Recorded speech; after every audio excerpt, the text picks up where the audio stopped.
अम्मा बाद फ़ौज़ बिल्लाह मिनश शैतानिर रजीम बिस्मिल्लाहिर्रहमानिर्रहीम। मोहतरम प्रिंसिपल साहब, उस्ताद साहिबान ऐं मुंहिंजा हमसफ़र साथियो, अस्सलाम वालेकुम।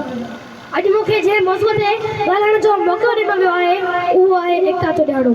मां पंहिंजी तक़रीर जो आगाज़ हिन शेर सां कंदुसि। तुंहिंजे क़दमनि तां क़ुर्बान थियां ऐं सिंध अमा ऐं सिंध अमा।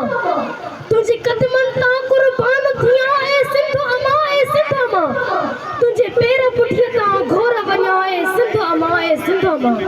तूं बुत धर्म जा ॿार ॾिठा, तूं ॾाहर जा ॾहकार ॾिठा, तूं सोनी धरतीअ जा वार ॾिठा ऐं सिंध अमा ऐं सिंध अमा। जनाबे सदर, हिन सोना भरी सिंध जी सक़ाफ़त एतिरी त पुराणी आहे जेतिरी धरती, छो जो 50,000 साल अॻु में मौजूद हाणे मां सबूत मिलिया आहिनि। 50,000 साल अॻु में सिंधी माण्हू सलछड़ा समाजड़ा मोतबर हुआ। जनाबे सदर, 50,000 साल अॻु में माण्हू महिमान हुआ। छो हिन धरती हमेशह हिलाली पुटनि खे जनम ॾिनो आहे। के त वतन लाइ विढ़िया, के त कलंदर बणिजी धमालूं हुयूं। शाकात सिंधर जी सुफ़िन बुज़ुर्गनि औलाद कलंदरनि ऐं सूर्य बादशाह जी धरती आहे। सिंध ससुए जे सूरनि जो सहारो आहे।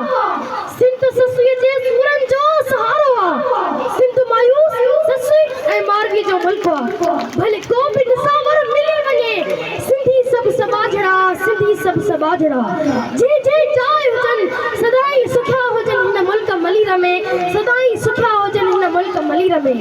काठ जो वापार बेशक कर भले, काठ जो वापार बेशक कर भले। फितरत हिन सूअ खे मेरो न कर, फितरत हिन सूअ खे मेरो न कर।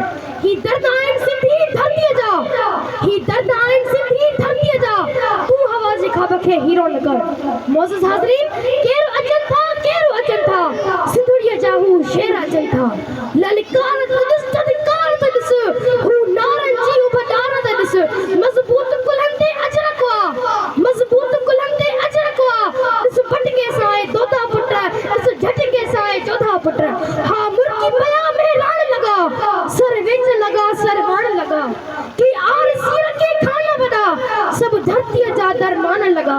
हू झूलींदे, हू झूमींदे, नेड़नि कंदा पेर अचनि था। केरु अचनि था, केरु अचनि था, सिंधड़ीअ जा हू शेर अचनि था।